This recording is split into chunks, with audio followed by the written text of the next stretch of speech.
नमस्कार दोस्तों, मैं हूं नवीन कुमार। आज के वीडियो में हमेशा की तरह दो कहानियां हैं, दोनों ही सच्ची और दिल दहला देने वाली हैं। इसलिए आप आखिर तक जरूर देखना। और हाँ, वीडियो देखने के बाद कमेंट करके जरूर बताइए कि आप ये वीडियो कहां से देख रहे हैं। और आज की पहली कहानी बिहार के सुपौल जिले की है। सुपौल जिले में एक गांव है तुलापट्टी। इसी गांव में गणेश मंडल का घर था। गणेश छोटे किसान थे। अपनी थोड़ी सी जमीन पर खेती करके ही परिवार चलाते थे। उनकी पत्नी सुशीला पूरे घर को संभालती थीं। उनका बस एक ही सपना था, अपने इकलौते बेटे राहुल कुमार मंडल को अच्छी पढ़ाई कराकर जिंदगी में आगे बढ़ाना। राहुल ओबीसी परिवार से था और बचपन से ही पढ़ाई में बहुत तेज था। गांव के स्कूल में उसकी मेहनत की सब तारीफ करते थे। टीचर भी कहते थे कि राहुल एक दिन इस गांव का नाम रोशन करेगा। राहुल ने अपनी मेहनत से दरभंगा मेडिकल कॉलेज में बीएससी नर्सिंग में एडमिशन लिया। सेकंड सेमेस्टर में पढ़ते हुए उसका ये सपना था कि आगे चलकर अपने गांव में एक छोटा सा अस्पताल खोले जहां गरीब लोगों का मुफ्त इलाज हो सके। कॉलेज में उसकी मुलाकात तनुप्रिया से हुई। तनुप्रिया सहरसा की रहने वाली थी और ब्राह्मण परिवार से आती थी। उसका परिवार काफी पुराने तरीके से सोचने वाला था, लेकिन तनु ने अपनी पढ़ाई और अपने सपनों के लिए घर की इन पुरानी सोचों को मानने से मना कर दिया था। वह बीएससी नर्सिंग के पहले सेमेस्टर में थी। उसकी मुस्कान और सादगी ने धीरे धीरे राहुल का दिल जीत लिया। उनकी पहली मुलाकात कॉलेज की लाइब्रेरी में हुई। राहुल किताबों में इतना डूबा था कि उसे आसपास का ध्यान ही नहीं था। तभी तनु उसके पास आई और बोली, "ये फार्माकोलॉजी की किताब आपके पास है।" तनु की आवाज में एक अजीब सी मासूमियत थी। राहुल ने हल्की मुस्कान के साथ किताब उसे दे दी। बस वहीं से दोनों की दोस्ती की शुरुआत हो गई। कॉलेज की कैंटीन में साथ बैठकर चाय पीना, लाइब्रेरी में किताबों के बीच छोटी छोटी बातें और कॉलेज के मैदान में टहलते हुए हंसी मजाक, इन सब ने धीरे धीरे उनके रिश्ते को दोस्ती से प्यार में बदल दिया। राहुल की सादगी और तनु की हंसी ने दोनों के बीच एक मजबूत सा रिश्ता बना दिया था। राहुल और तनु दोनों जानते थे कि उनका प्यार आसान नहीं होने वाला। समाज की जाति वाली दीवारें उनके लिए बड़ी रुकावट थीं। तनु का परिवार ब्राह्मण था और उसके पिता प्रेम शंकर झा सहरसा में काफी नाम वाले और असरदार व्यक्ति माने जाते थे।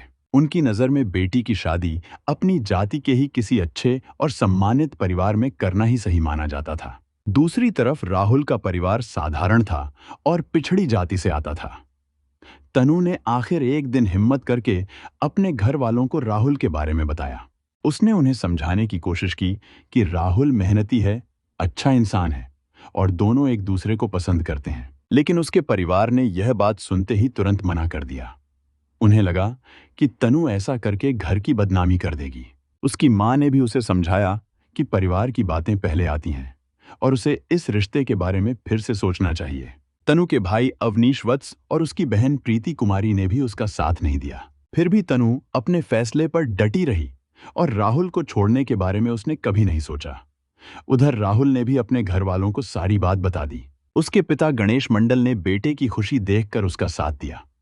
उसकी मां सुशीला ने भी तनु से बात करके उसे अपनापन महसूस करवाया।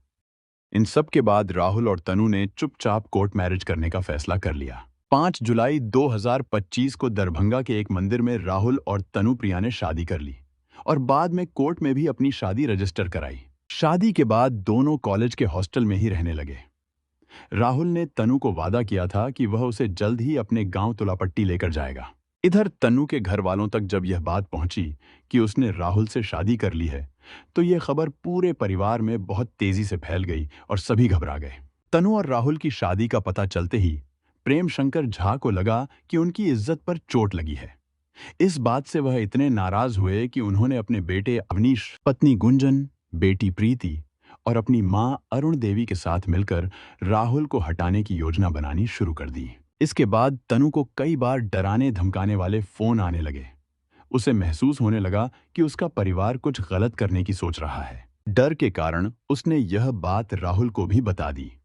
तनु ने अपने परिवार की धमकियों की शिकायत स्थानीय पुलिस स्टेशन में की, लेकिन पुलिस ने इसे घर परिवार का मामला कहकर गंभीरता से नहीं लिया। फिर भी तनु और राहुल ने हिम्मत नहीं छोड़ी। दोनों ने तय किया कि चाहे कितनी परेशानी आए, वे साथ रहेंगे और अपने रिश्ते को बचाएंगे। 5 अगस्त 2025 की रात करीब 9 बजे राहुल अपनी बाइक लेने बाहर गया था। तनु अपने कमरे में थी और उससे फोन पर बात कर रही थी। दोनों अगले दिन तुलापट्टी जाने की तैयारी कर रहे थे। राहुल खुशी खुशी घर लौटने की बातें कर रहा था और तनु उसे बार बार सिर्फ सुरक्षित आने को कह रही थी। उस समय एक नकाबपोश आदमी वहां पहुंच गया। उसने मास्क, रेनकोट और दस्ताने पहन रखे थे, जिससे उसका चेहरा बिल्कुल पहचान में नहीं आ रहा था। वह राहुल के पास आया और बाइक के बारे में पूछने लगा। राहुल कुछ समझ पाता उससे पहले ही उस आदमी ने देसी कट्टे से उसके सीने पर गोली चला दी। गोली की आवाज सुनते ही तनु घबरा गई। वह भागकर गेट तक पहुंची तो देखा कि राहुल खून में लथपथ जमीन पर गिरा पड़ा था। वह यह देखकर पूरी तरह टूट गई और जोर जोर से मदद के लिए चिल्लाने लगी। वह उसे हिलाती रही, लेकिन राहुल अब सांस नहीं ले रहा था। तभी उसने देखा कि जो आदमी भाग रहा था वह कोई और नहीं बल्कि उसका अपना पिता प्रेम शंकर था। लोगों ने उसे भागने नहीं दिया और वहीं पकड़ लिया। किसी ने तुरंत पुलिस को फोन कर दिया। पुलिस आई और प्रेम शंकर को अपने साथ ले गई। तनु ने पुलिस को बताया कि उसके पापा, भाई, माँ, बहन और दादी सबने मिलकर राहुल को मारने की योजना बनाई थी। उसने यह भी कहा कि उसने पहले पुलिस को धमकियों की शिकायत की थी, लेकिन पुलिस ने कोई ध्यान नहीं दिया। सीसीटीवी और जांच में साफ हुआ कि इस काम में प्रेम शंकर ही शामिल था। राहुल और तनु की कहानी दिखाती है कि आज भी जाति की गलत सोच लोगों की जिंदगी बर्बाद कर रही है। जब राहुल का शव उसके गांव तुलापट्टी पहुंचा तो पूरा गांव दुख में डूब गया। उसकी मां सुशीला बार बार बेहोश हो रही थी। गणेश भी रोते हुए यही कह रहे थे कि उनका बेटा तो बस अपने सपने पूरे करना चाहता था। तनु ने सबके सामने सिर झुका लिया, लेकिन सुशीला ने उसे गले लगाकर समझाया कि इसमें उसकी कोई गलती नहीं है। गलती तो इस समाज की सोच की है। सोशल मीडिया पर जस्टिस फॉर राहुल ट्रेंड होने लगा। लोग पुलिस की लापरवाही और जाति के नाम पर होने वाली हिंसा पर सवाल उठा रहे थे। तनु की बातों ने सबको हिला दिया, क्योंकि उसने साफ साफ बताया कि उसके अपने परिवार ने ही उसके प्यार को गलत समझा। भारत का संविधान जाति के आधार पर भेदभाव करने से रोकता है, लेकिन हकीकत में आज भी बहुत जगह यह सब चलता है। इस सब के बाद तनु ने ठान लिया कि वह राहुल के सपने को आगे बढ़ाएगी और गांव तुलापट्टी में राहुल स्मृति अस्पताल खोलकर गरीबों का इलाज करेगी। आपको बता दूं कि ऐसी ही एक घटना 2 दिन पहले महाराष्ट्र में भी हुई थी। वहां एक लड़की आंचल के भाई और पिता ने जाति के खिलाफ जाकर उसके प्रेमी सक्षम की बेरहमी से हत्या कर दी। आरोप है कि उन्होंने पहले सक्षम को बहुत बुरी तरह पीटा, फिर उसे गोली मारी और बाद में पत्थर से मारकर उसकी जान ले ली। जब आंचल को सक्षम की मौत की खबर मिली तो वह सीधे उसके घर पहुंची। वहां उसने उसके शव के सामने ही अपनी मांग में सिंदूर भरकर शादी की रस्म पूरी की। यह दृश्य देखकर हर कोई हैरान रह गया। यह पूरी घटना महाराष्ट्र के नांदेड़ जिले के इटवारा इलाके में हुई और इसे जानना इसलिए जरूरी है ताकि लोग ऐसे मामलों से सीख लें और सतर्क रहें। आंचल और सक्षम करीब 3 साल से एक दूसरे को चाहते थे और शादी करना चाहते थे, लेकिन सक्षम दूसरी जाति का था। इसी वजह से आंचल का परिवार इस रिश्ते को मानने के लिए तैयार नहीं था और वह आंचल पर लगातार दबाव डाल रहा था कि वह सक्षम से दूर हो जाए। परिवार वालों ने साथ रहने से मना कर दिया तो आंचल और सक्षम ने आपस में शादी करने का फैसला कर लिया। लेकिन जब यह बात उसके पिता गजानन मामीडवार और भाइयों को पता चली तो उन्होंने सक्षम को किसी बहाने से अपने पास बुला लिया। वहां पहुंचते ही उन्होंने उसे बुरी तरह पीटा, उसके सीने में गोली मार दी और फिर उसके सिर को पत्थर से कुचल दिया। खबर मिलने पर पुलिस मौके पर पहुंची और शव को पोस्टमार्टम के लिए भेज दिया। पोस्टमार्टम के बाद जब सक्षम का शव घर लाया गया तो आंचल भी वहां पहुंच गई। अपने प्रेमी को मृत अवस्था में देखकर वह जोर जोर से रोने लगी और वहीं उसके सामने शादी की सारी रस्में पूरी कर दी। उसने सक्षम के हाथ से अपनी मांग में सिंदूर भी भरवाया ताकि दुनिया को बता सके कि उनका रिश्ता किसी भी हालत में टूट नहीं सकता। आंचल ने साफ कहा कि उसके पिता और भाई ने उन्हें अलग करने की कोशिश की और सक्षम की जान ले ली, लेकिन वे अपने इरादे में सफल नहीं हुए। वह चाहती है कि उसके पिता और भाई को सख्त सजा मिले। डीएसपी प्रशांत शिंदे ने बताया कि सक्षम की हत्या बुरी तरह पीटते हुए की गई थी। आरोपी पिता गजानन मामीडवार और भाई साहिल मामीडवार को पुलिस ने गिरफ्तार कर लिया है और दोनों ने अपना अपराध कबूल भी कर लिया है। पूरा मामला अभी पुलिस जांच में है। और आज की दूसरी कहानी मुंबई की है। ये बात 2019 की है। 21 जून की शाम कुछ लोग टहलते हुए मुंबई के नालासोपारा के श्रीराम नगर में एक ओवरब्रिज के पास पहुंचे। वहां उन्हें एक बैग पड़ा हुआ दिखा। बैग देखकर उन्हें शक हुआ और जब उन्होंने ध्यान से देखा तो अंदर एक लाश थी।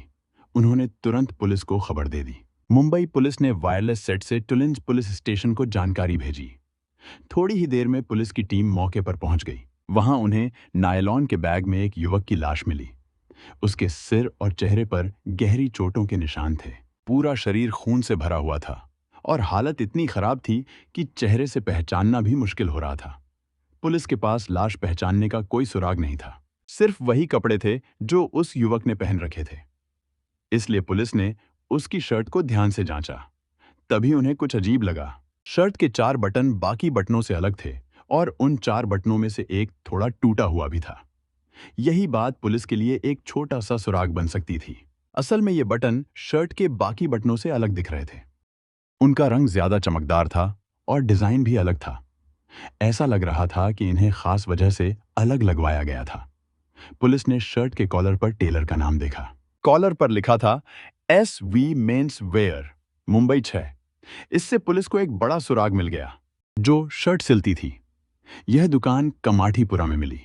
पुलिस तुरंत वहां पहुंची और टेलर से पूछताछ शुरू कर दी।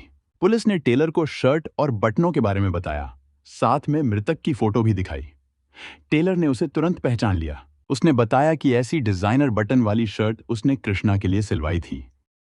इससे पुलिस को थोड़ी राहत मिली क्योंकि कम से कम मृतक का नाम तो पता चल गया। पुलिस ने कृष्णा का पता पूछा। टेलर ने कहा कि पूरा पता तो उसे नहीं पता, लेकिन इतना जरूर है कि कृष्णा जब भी शर्ट सिलवाता था उसमें 3-4 बटन अलग रंग और डिजाइन वाले लगवाता था। टेलर ने यह भी बताया कि कृष्णा एक बार मुंबई सेंट्रल के किसी मुस्लिम होटल में काम करता था। इसके बाद पुलिस की टीम ने मुंबई सेंट्रल के उन होटल्स में खोजबीन शुरू की जिनके मालिक मुस्लिम समुदाय से थे, ताकि कृष्णा का पता लगाया जा सके। पुलिस की कई टीमों ने जांच की और वह होटल भी मिल गया जहां कृष्णा काम करता था। पुलिस ने वहां फोटो दिखाई और होटल मालिक ने तुरंत पहचान लिया कि यही कृष्णा है। लेकिन उसने बताया कि कृष्णा पिछले 4 दिनों से होटल नहीं आया और उसके बारे में कोई जानकारी नहीं है। पुलिस ने पूछा कि क्या होटल में और कोई है जो कृष्णा का दोस्त हो। पता चला कि उसका एक दोस्त भाईंदर में रहता है, लेकिन चौंकाने वाली बात यह है कि वह भी पिछले 4 दिनों से होटल नहीं आया। यह सुनते ही पुलिस को लगा कि शायद कातिल का कोई सुराग मिल गया है, क्योंकि कृष्णा 4 दिन से गायब था और उसका दोस्त भी। इसके बाद पुलिस सीधे भाईंदर पहुंची और उस दोस्त के कमरे पर गई। किस्मत से वह वहीं मिल गया। पुलिस ने उससे कृष्णा के बारे में सवाल किए और पूछा कि पिछले 4 दिन वह होटल क्यों नहीं गया। उसने बताया कि वह बीमार है और इसलिए होटल नहीं जा पाया। पुलिस ने उसे देखा और सच में वह काफी कमजोर और बीमार था, इसलिए बात भरोसेमंद लगी। फिर पुलिस ने उससे पूछा कि कृष्णा के बारे में कोई ऐसी बात बताओ जो ज्यादा लोगों को नहीं पता हो। उसने बताया कि कृष्णा नाला सोपारा में एक लड़की के साथ रहता था। उस लड़की का नाम ज्योति था, लेकिन ज्योति और कृष्णा कहाँ रहते थे इसके बारे में ज्यादा जानकारी उसे नहीं थी। पुलिस को कृष्णा मर्डर में अब एक नई जानकारी मिली। पता चला कि कृष्णा की जिंदगी में ज्योति नाम की एक लड़की भी थी। पुलिस ने कृष्णा का फोन नंबर भी ले लिया ताकि कॉल डिटेल से कुछ सुराग मिल सके। जब पुलिस ने कॉल डिटेल्स चेक की तो कुछ अजीब नंबर मिले। यही नंबर थे जिनसे कृष्णा की आखिरी बात हुई थी। पुलिस ने एक नंबर पर कॉल किया और पता चला कि यह एक लड़की का नंबर है। पुलिस को लगा कि शायद यह वही ज्योति है। फिर पुलिस उसके घर पहुंच गई। पता चला कि वह नाला सोपारा के तुलिंज इलाके की प्रगति नगर बिल्डिंग में रहती है। पुलिस ने उस लड़की से पूछताछ शुरू की और उसका नाम पूछा। पता चला कि उसका नाम ज्योति नहीं है। फिर कृष्णा के बारे में पूछा गया, लेकिन उसने कहा कि वह किसी कृष्णा को नहीं जानती। पुलिस ने अब फोटो दिखाई, सोचकर कि शायद कृष्णा किसी और नाम से मिला हो, लेकिन फोटो देखकर भी लड़की ने साफ मना कर दिया कि वह किसी कृष्णा को नहीं जानती। इससे पुलिस को उस लड़की पर और शक होने लगा, क्योंकि उसी नंबर से कृष्णा के फोन पर आखिरी कॉल आई थी। पुलिस को समझ नहीं आ रहा था कि लड़की कैसे कह सकती है कि वह कृष्णा को नहीं जानती। इसलिए पुलिस ने उसके सामने कॉल लिस्ट रख दी। जब उसने अपनी कॉल्स में कृष्णा का नंबर देखा तो वह खुद चौंक गई और सोचने लगी। फिर उसने बताया कि हाँ, उसका फोन उसकी दोस्त ज्योति ने एक बार लिया था। ज्योति ने कहा था कि उसे जल्दी कॉल करनी है और उसका फोन बंद था। यह सुनकर पुलिस को थोड़ी राहत मिली और उस लड़की पर से शक कम हो गया। अब पुलिस ने ज्योति का पता पूछा। लड़की ने बताया कि वह इसी बिल्डिंग में रहती है, दूसरी मंजिल पर। पुलिस तुरंत वहां पहुंच गई। कमरे का दरवाजा बाहर से बंद था। पुलिस को लगा कि अब सही जगह पर पहुंच गए हैं। उन्होंने दरवाजा तोड़कर अंदर देखा। जैसे ही पुलिस ने कमरे की जांच शुरू की, उन्हें सबसे पहले कमरे की सफाई देखकर शक हुआ। कमरा जरूरत से ज्यादा साफ था। पुलिस ने पूरे कमरे को ध्यान से खंगाला। तभी उनकी नजर दीवारों पर गई। दीवारों पर नया पेंट चढ़ा हुआ था और साफ लग रहा था कि इसे हाल ही में पेंट किया गया है। पुलिस ने तुरंत फॉरेंसिक टीम को बुलाया और दीवारों की जांच करवाई। चेक करने पर पता चला कि दीवारों के अंदर खून के छींटे छिपे हुए हैं। बाथरूम की जांच की गई तो वहां भी कुछ जगहों पर खून के धब्बे मिले। इससे पुलिस को साफ हो गया कि शायद यही वह कमरा है जहां कृष्णा की हत्या हुई थी। लेकिन अब भी ये पता करना बाकी था कि हत्या क्यों की गई। अब तक पुलिस काफी हद तक कातिल के पास पहुंच चुकी थी। उन्होंने इलाके के आसपास के सीसीटीवी फुटेज देखे। इसमें 3 लोग सस्पिशियस दिखे, 2 युवक और एक लड़की। उनके पास एक बैग भी था। बैग को दोनों युवकों ने बाइक पर रखा और आगे चले गए। पुलिस ने यह फुटेज साफ करके ज्योति की दोस्त को दिखाई, जिसके फोन से कृष्णा को आखिरी बार कॉल आई थी। वह लड़की तुरंत पहचान गई, वो ज्योति ही थी। अब पुलिस को पूरा यकीन हो गया कि इस इंसिडेंट में ज्योति शामिल है। लेकिन 2 और लोग कौन हैं जो हत्या में शामिल थे, यह पता करना अभी बाकी था। इसलिए पुलिस ज्योति के साथ उन 2 लोगों की तलाश में जुट गई। पुलिस ने उस लड़की से ज्योति का मोबाइल नंबर लिया। कॉल डिटेल्स चेक करने पर उन्हें एक खास नंबर मिला जो किसी मुख्तार का था। पुलिस ने मुख्तार के नंबर से लोकेशन ट्रैक की। पता चला कि उसका फोन सबसे ज्यादा समय नाला सोपारा के गोराईपाड़ा इलाके में था। पुलिस की टीम वहां पहुंची और कई घरों की तलाशी ली। आखिरकार उन्हें मुख्तार का कमरा मिल गया। जब पुलिस ने वहां रेड डाली तो मुख्तार वहां नहीं मिला, लेकिन एक लड़का वहां था। लड़का पुलिस को देखकर डर गया। पुलिस ने ध्यान से देखा और उन्हें लगा कि यह वही शख्स है जो सीसीटीवी में दिखा था। पुलिस ने लड़के से उसका नाम पूछा। उसने कहा कि उसका नाम सूरज कुमार झा है। फिर पुलिस ने पूछा कि मुख्तार कौन है। सूरज ने बताया कि मुख्तार उसका दोस्त है। जब पुलिस ने उसे सीसीटीवी का वीडियो दिखाया तो उसे समझ आ गया कि पुलिस यहां क्यों आई है। फिर उसने सब सच बता दिया। उसने कहा कि उसने हत्या नहीं की, बस लाश को छिपाने में मदद की थी। उसने बताया कि हत्या मुख्तार और ज्योति ने मिलकर की थी और दोनों आपस में प्यार करते थे। पुलिस ने मुख्तार और ज्योति की तलाश शुरू की, लेकिन उन्हें कहीं नहीं मिला। इसलिए पुलिस ने मुख्तार के दोस्तों से कहा कि अगर वह किसी तरह उनसे संपर्क करे तो तुरंत पुलिस को बताना। पुलिस अब सभी दोस्तों के फोन भी देख रही है। करीब 1 महीने बाद मुख्तार ने अपने एक दोस्त से संपर्क किया। उसने कहा कि वह अपने फोन की ईएमआई नहीं भर पा रहा है और थोड़े पैसे चाहिए। दोस्त ने पैसे तो दे दिए, लेकिन पुलिस को भी मुख्तार की लोकेशन बता दी। पुलिस ने तुरंत जांच की और पता चला कि मुख्तार मुंबई छोड़कर दिल्ली के पास गाजियाबाद में रह रहा है। पुलिस वहां पहुंची और मुख्तार को पकड़ लिया। उसी समय वहां ज्योति भी मिल गई। इसके बाद पुलिस ने दोनों से पूछताछ की। पूछताछ में ज्योति ने पूरी कहानी बताई। कहानी कुछ इस तरह थी। ज्योति यूपी के महाराजगंज की रहने वाली थी। उसका भाई यूपी पुलिस में था। ज्योति का दिल पास में रहने वाले एक लड़के पर आ गया था, लेकिन उसका भाई नहीं चाहता था कि वह किसी से लव मैरिज करे। यह कहानी जनवरी 2018 की है। ज्योति ने तय किया कि वह अपने प्रेमी के साथ घर छोड़कर भाग जाएगी। उसने ऐसा भी किया। दोनों महाराजगंज से भागकर लखनऊ पहुंच गए और लखनऊ रेलवे स्टेशन पर रुके। वहीं ज्योति के प्रेमी के मन में डर बैठ गया। डर इस बात का था कि ज्योति का भाई पुलिस में है और उन्हें ढूंढ लेगा। प्रेमी ने कहा कि वह रिस्क नहीं लेगा और अब घर लौट रहा है, लेकिन ज्योति ने उसके साथ लौटने से मना कर दिया। इसके बाद उसका प्रेमी अकेला स्टेशन से चला गया। अब ज्योति अकेले बैठकर रो रही थी। तभी कृष्णा साहनी उससे लखनऊ में मिला। कृष्णा ने प्यार से उसे समझाया और कहा कि वह उसके साथ मुंबई चल सकती है। कृष्णा की दया और समझदारी देखकर ज्योति खुश हो गई और वह उसके साथ मुंबई आ गई। दोनों नाला सोपारा की ओसवाल नगरी में रहने लगे। कृष्णा होटल में काम करता था और ज्योति भी कोई काम ढूंढ रही थी। कई महीने ऐसे ही गुजर गए। फिर एक दिन कृष्णा को पता चला कि महाराजगंज में ज्योति को ढूंढने वाले के लिए 30,000 रुपए का इनाम रखा गया है। उस दिन कृष्णा ने बहुत शराब पी थी और नशे में लालच में आ गया। उसने यूपी में फोन पर भी बता दिया कि ज्योति इस समय मुंबई में है और उसके बारे में सुराग दे सकता है। अगले दिन जब नशा उतर गया तो कृष्णा बिना सोचे समझे ज्योति को इनाम वाली बात बता ही बैठा। ज्योति को यह सुनकर बहुत गुस्सा आया। उसने कहा कि 30,000 रुपए के लिए वह उसे भी बेच देगा। तभी से ज्योति उससे दूरी बनाने लगी। क्योंकि कृष्णा ने फोन कर दिया था, यूपी पुलिस उन्हें ट्रेस कर सकती थी। इसलिए दोनों ने पुराने फोन बंद कर दिए और अपना कमरा भी बदल लिया। अब दोनों नालासोपारा की ओसवला नगरी में किराए पर रहने लगे। जिस कमरे में वे रहते थे, उसका मकान मालिक का भांजा मुख्तार था। मुख्तार अक्सर मामा से मिलने वहां आता था। उसी दौरान उसकी मुलाकात ज्योति से हुई। फिर दोनों में दोस्ती और प्यार हो गया। अब मई 2019 आ गया था। उसी समय कृष्णा को कैटरिंग के काम के लिए 1 महीने के लिए पुणे जाना पड़ा। इस बीच मुख्तार और ज्योति का प्यार और बढ़ गया। ज्योति बिना किसी को बताए मुख्तार के साथ प्रगति नगर में शिफ्ट हो गई। जब कृष्णा वापस लौटा तो उसे पता चला कि ज्योति किसी और के साथ दूसरी जगह शिफ्ट हो गई है। फिर उसने पता लगा लिया कि ज्योति प्रगति नगर में कहाँ रह रही है। कृष्णा ज्योति के पास जाकर लड़ाई करने लगा था। ज्योति ने मुख्तार को इसके बारे में बताया। तब से मुख्तार भी कृष्णा से नाराज हो गया। इसी बीच ज्योति ने एक दिन कृष्णा को समझाने के लिए अपने पास रहने वाली लड़की से फोन मांगकर उसे कॉल किया। बात करने के बाद उसने कॉल हिस्ट्री से कृष्णा का नंबर हटा दिया। लेकिन रात में कृष्णा नशे में धुत होकर गुस्से में ज्योति के कमरे पर पहुंच गया। उसने ज्योति के साथ मारपीट की और गाली गलौज भी की। नशे की हालत में कृष्णा वहीं कमरे में बेहोश हो गया। थोड़ी देर बाद जब मुख्तार कमरे में आया तो उसने कृष्णा को देखकर गुस्से में हथौड़ी से सिर और चेहरे पर कई बार हमला किया। इससे कृष्णा की मौत हो गई।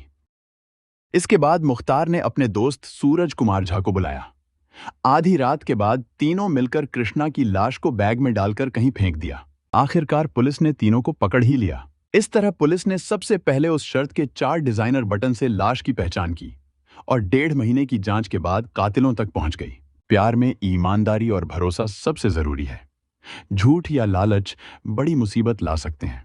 गुस्सा और हिंसा केवल दुख और नुकसान ही लाते हैं। किसी भी परेशानी का हल शांति से ढूंढना चाहिए। किसी के प्यार या रिश्ते को सिर्फ जाति या परिवार की सोच से रोकना सही नहीं। ये बड़े हादसों का कारण बन सकता है।